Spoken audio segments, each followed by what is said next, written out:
Di sekitar kita, kita sering melihat ada sesuatu yang tak seimbang. Layanan kesehatan sulit dijangkau, orang tinggal jauh dari sekolah, konflik kepentingan muncul dalam pengambilan keputusan, serta prasangka terhadap kelompok yang berbeda. Semua ini bukan hanya cerita, tapi bagian dari perjalanan sosial yang kita sebut masalah sosial.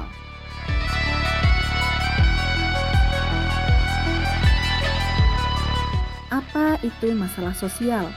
Masalah sosial adalah kondisi yang dianggap tidak sesuai dengan nilai atau norma dalam masyarakat yang berdampak luas dan memerlukan usaha serta solusi bersama. Bila satu orang saja terkena dampak, belum tentu masalah sosial. Tapi, bila banyak orang dalam skala komunitas atau lebih dan tidak tertangani, itulah yang disebut sebagai masalah sosial. Ada beberapa faktor utama yang sering menjadi penyebab munculnya masalah sosial. 4 di antaranya adalah faktor biologis, psikologis, ekonomi, dan budaya. Yuk kita lihat satu persatu. Faktor biologis berkaitan dengan kondisi fisik atau kesehatan, misalnya penyakit, kecacatan, dan gizi buruk. Itu semua dikatakan masalah sosial apabila dapat memperparah kondisi sosial. Faktor psikologis muncul ketika ada aspek mental, emosional, persepsi, atau stigma yang mempengaruhi perilaku seseorang atau kelompok.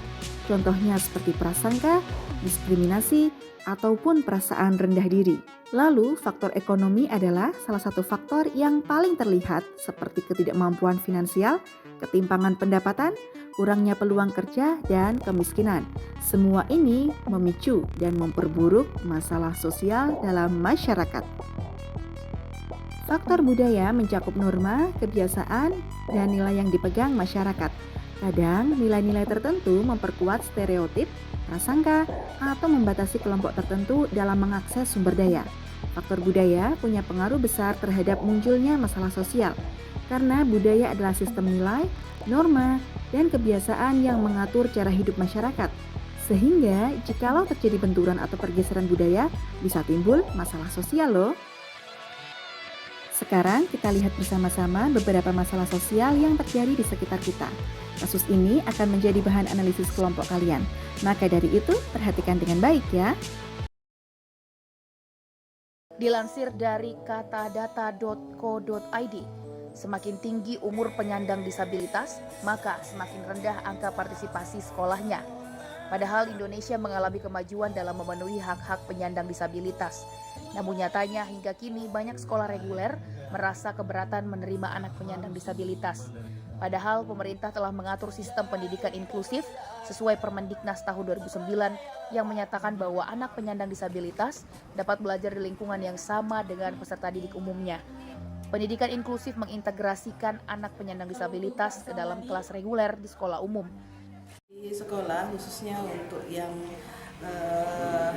bagi sekolah yang mempunyai anak dengan keterbatasan khusus atau misalnya dengan anak berkebutuhan khusus ini kita berupaya tidak mendiskriminasikan mereka dan mendapatkan pengajaran sewajarnya dan juga bisa kita berkoordinasi untuk sama-sama bagaimana kita mengintervensi kasus yang ada di anak tersebut sehingga anak tersebut tidak merasa tidak merasa terdiskriminasi di daerah, di lingkungan sekolah. Penyandang disabilitas memiliki hak yang sama dan setara dalam pendidikan. Hal ini telah diatur dalam Undang-Undang Nomor 8 Tahun 2016 dan berbagai peraturan turunannya. Dari Sungai Liat, Kabupaten Bangka, Firman Syah TVRI Bangka Belitung melaporkan.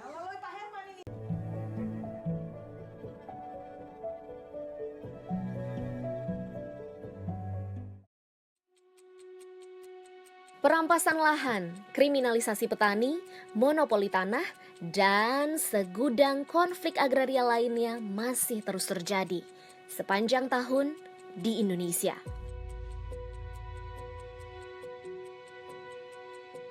Sejak Indonesia merdeka hingga reformasi, berbagai persoalan tersebut tak kunjung menemukan jalan keluar bersama.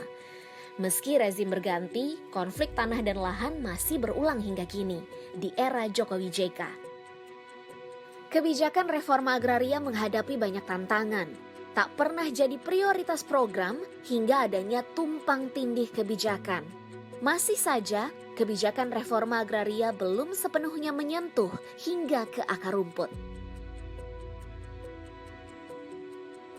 Di Ambal, Kebumen, Jawa Tengah, warga harus berhadapan-hadapan dengan militer karena tanah mereka diklaim milik TNI AD. Ada klaim sepihak dari TNI Angkatan Darat seperti itu. Jadi TNI Angkatan Darat mengklaim 300 meter dari bibir pantai adalah milik TNI AD. Nah, setelah itu adanya klaim dari TNI AD bikin pagar beton itu untuk membatasi antara lahan yang diklaim TNI dengan masyarakat. Menurut warga, awalnya tanah tersebut memang sempat dipinjam untuk latihan militer di tahun 80-an. Namun kemudian tanah itu diklaim sebagai milik TNI AD dan kini malah menjadi lahan tambang pasir besi. Hal tersebut berbenturan dengan keyakinan warga pada sistem pembagian tanah kultural tahun 1830, di mana warga menerima sertifikat yang disebut letter C atau girik sebagai bukti kepemilikan lahan.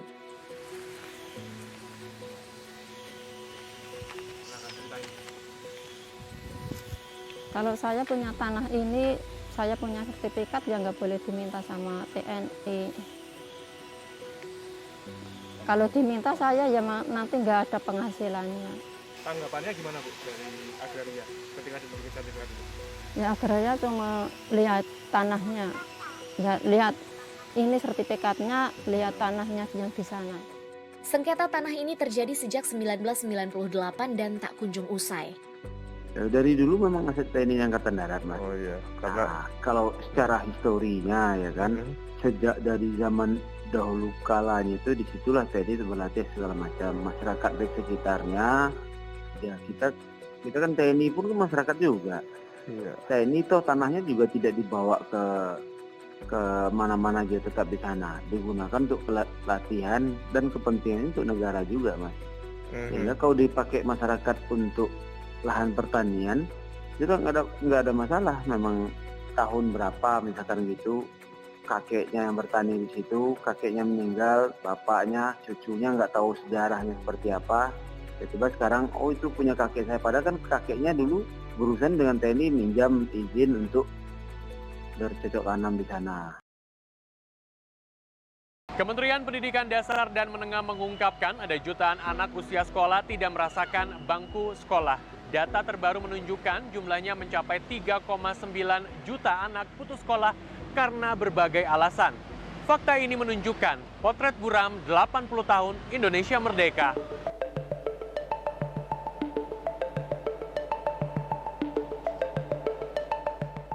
Rumah panggung berbalut bilik ini menjadi saksi perjuangan Piki Permana membantu orang tua bertahan hidup. Piki adalah anak ketiga dari 8 bersaudara di keluarganya. Berasal dari keluarga kurang mampu. Pada 2019 atau kelas 3 SD, ia tidak melanjutkan sekolah. Alasannya ingin bekerja untuk membantu orang tua mendapat pundi-pundi rupiah. Kini Piki yang berusia 14 tahun bekerja serabutan sebagai buruh. Dalam sepekan, 2 hingga 3 kali ia bekerja di kebun mencabut rumput di lahan seluas 6 hektar bersama kerabatnya. Dalam satu hari, upah yang ia terima sekitar Rp100.000. Jika melanjutkan sekolah, ia kini sudah duduk di bangku kelas 2 SMP. Iki bercerita, selain karena masalah ekonomi, ada hal lain yang membuat ia putus sekolah. Menurut Kemendikdasmen, dari lebih 3,8 juta anak putus sekolah, lemahnya ekonomi memang menjadi faktor penyebab utama anak putus sekolah dengan persentase mencapai 25,55%. Faktor lainnya adalah bekerja, menikah 14,56%, faktor disabilitas 3,64%, dan mengalami perundungan 0,48%. Pengamat pendidikan Universitas Pendidikan Indonesia menilai, tingginya jumlah anak putus sekolah sangat mengkhawatirkan. Dinas Pendudukan dan Catatan Sipil Disdukcapil DKI Jakarta mencatat ada 865 pendatang yang tiba di Jakarta periode 26 April hingga 28 April 2023. Pendatang baru diimbau segera mempersiapkan persyaratan jaminan tempat tinggal dan pekerjaan agar dapat hidup secara layak di Jakarta dan tidak menjadi penyandang masalah kesejahteraan sosial atau PMKS yang bisa menyulitkan diri sendiri dan masyarakat. Pejabat Gubernur DKI Jakarta Heru Budi Hartono sebenarnya mempersilakan para pendatang dari daerah yang ingin mencari pekerjaan di Jakarta, asalkan memenuhi peraturan kependudukan. Jika dalam waktu 1 minggu tidak mengurus ketentuan sebagai pendatang, maka nomor induk kependudukan atau NIK pendatang akan dinonaktifkan. Masyarakat yang ingin mencari kehidupan, mencari pekerjaan di DKI, tetapi rambu-rambu sebuah kehidupan, sebuah berinteraksi dengan masyarakat itu dipenuhi. Misalnya, ya mereka harus bekerja. Kedua, yakinkan bisa mendapatkan tempat yang layak, kira-kira itu. Momen arus balik Lebaran tiap tahunnya dimanfaatkan pendatang baru ke ibu kota untuk mengadu nasib. Pemprov DKI Jakarta pun gencar melakukan pendataan untuk pembinaan dan sosialisasi.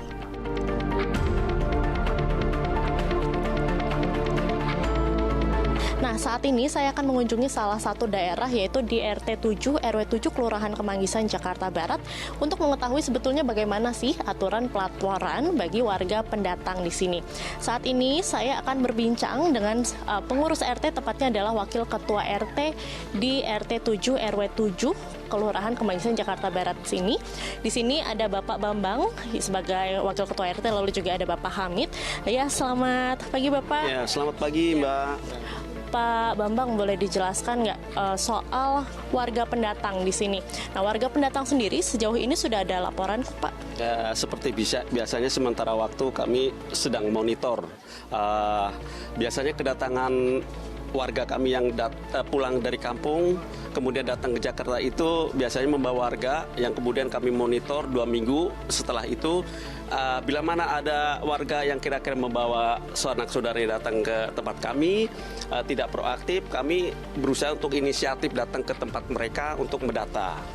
Berarti mekanisme pelaporannya sendiri ini biasanya ada warga yang proaktif melapor, ada juga dari pengurus RT sendiri ini yang inisiatif untuk berkeliling, begitu ya Pak? Ya, seperti biasanya kami juga inisiatif untuk berkeliling, seperti karena warga-warga yang baru pada datang dari kampung ini yang ikut saudara-saudaranya, dan kami pun datang ke tempat masing-masing untuk mendata, begitu Mbak. Salah satu warga pendatang asal Lampung menyebut dirinya hanya bermodal nekat mengadu nasib ke Jakarta. Ia menyebut lapangan pekerjaan di tempat asalnya tergolong minim. Lapangan pekerjaan di Lampung tuh sulit, sedikit, yang membuat saya nekat merantau ke ibu kota. Di Jakarta itu lebih enak kerja, dan lapangan pekerjaan di Jakarta itu lebih banyak, dan upahnya juga sesuai. Sejumlah warga Jakarta berbeda pendapat mengenai laju kedatangan para pendatang yang mencari pekerjaan di Jakarta. Selama mereka sudah memiliki pekerjaan atau rencana lain, warga menyatakan kesediaannya. Seharusnya di daerah itu sudah cukup lapangan kerja, dan pemerintah daerah menyediakan juga lapangan kerja usaha dibantu. Kalau saya sih kurang setuju ya, soalnya udah padat banget di Jakarta, udah banyak yang nganggur juga kan. Tapi kalau misalnya dia hanya datang, ya udah ntar aja gitu, itu sayang aja gitu. Bisa menemuin Jakarta, tapi juga malah jadi menyulitkan pemerintah. Tapi kalau dia udah tahu apa yang mau dilakukan, ya kenapa enggak? Kalau misalkan pendatang barunya udah ada kerjaan sih nggak apa-apa ya, tapi kalau misalkan belum ada kerjaan kan kasihan juga nganggur doang. Sebelumnya, Disdukcapil DKI Jakarta mencatat tren jumlah warga pendatang yang terus menunjukkan kenaikan. Dari 3 tahun terakhir saja, jumlah pendatang di DKI Jakarta meningkat sekitar 30%. Dari data tersebut, sekitar 78% diantaranya merupakan lulusan SMA ke bawah.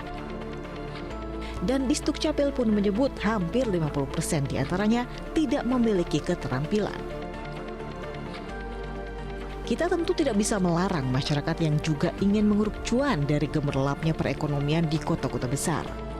Tetapi untuk bisa bertahan di tengah kerasnya persaingan dan kehidupan di kota, kemampuan diri pun harus dijadikan bekal.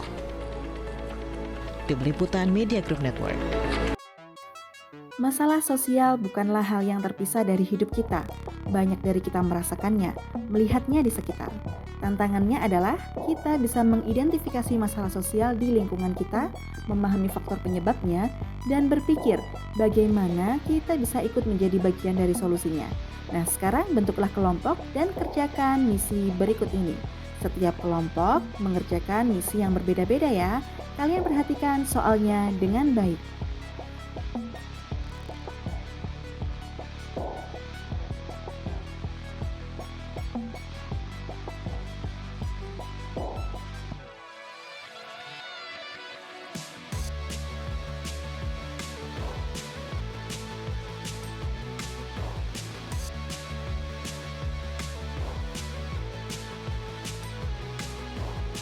Nah, kalian sudah mengetahui misinya, bukan?